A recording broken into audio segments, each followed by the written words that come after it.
আসসালামু আলাইকুম। বগুড়া মেডিকেল রোডে কালাই কুঠিন নামে একটা হোটেল বা রেস্টুরেন্ট দেখে আমরা দাঁড়ালাম, যেখানে অনেক যত্ন করে কালাই রুটি তৈরি করছেন কারিগররা। এখানে একটু কথা বলবো আমি। আসসালামু আলাইকুম ভাই। ওয়ালাইকুম সালাম।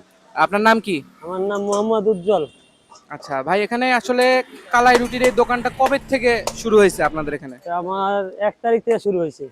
এটা কি আগস্টের 1 তারিখ জি থেকে? জি। আচ্ছা, প্রতিদিন কি পরিমাণ কালাই রুটি আপনারা সেল করেন এখানে? আমাদের প্রতিদিন কালা রুটি সেল হয় 300 পিস মতো। 320। জি আচ্ছা, এর সাথে আমরা দেখলাম যে বিভিন্ন রকমের ভর্তা। কি কি জি। ভর্তা পাওয়া যায় কালাই রুটির সাথে? কালা রুটির সাথে আপনার বেগুন ভর্তা পাবেন, আচ্ছা মরিচ ভর্তা, হাঁসের মাংস, গরুর মাংস, গরুর ভাজা বট। আচ্ছা, আপনাদের এখানে প্রতিদিন কি পরিমাণ গরুর মাংস বা হাঁসের মাংস কতটুকু সেল হয়, কোনটা কতটুকু সেল হয়?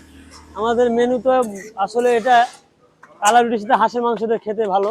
আচ্ছা, হাঁসের মাংস প্রতিদিন 10-15 কেজি লাগে। 10-15 কেজি জি যায় আল্লাহর জি, রহমতে। আচ্ছা, আল্লাহর মধ্যে যায়। আর গরুর মাংস 5-6 কেজি যায়।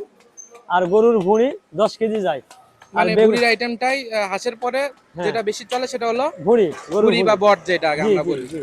আচ্ছা, কোথাও কোথাও দেখি যে আপনার কালাই রুটির সাথে শুটকি মাছের ভর্তা বা অন্যান্য বিভিন্ন ধরনের হ্যাঁ হ্যাঁ। ভর্তা থাকে। এগুলো কি ভবিষ্যতে নিয়ে আসার কোনো পরিকল্পনা আছে আছে কিনা আছে আপনাদের? আছে। আচ্ছা, কয়টা থেকে কয়টা পর্যন্ত আপনাদের এই আমাদের দোকানটা খোলা দোকানটা থাকে? খোলা হয় 4টা থেকে রাত্রি 12টা পর্যন্ত। রাত 12টা পর্যন্ত কন্টিনিউ এখানে দোকানে আসলে জি পাবেন, যে কেউ পাবেন। কালাই রুটি এবং হাঁসের মাংস খেতে পারবে। জি। আচ্ছা, ধন্যবাদ আপনাকে।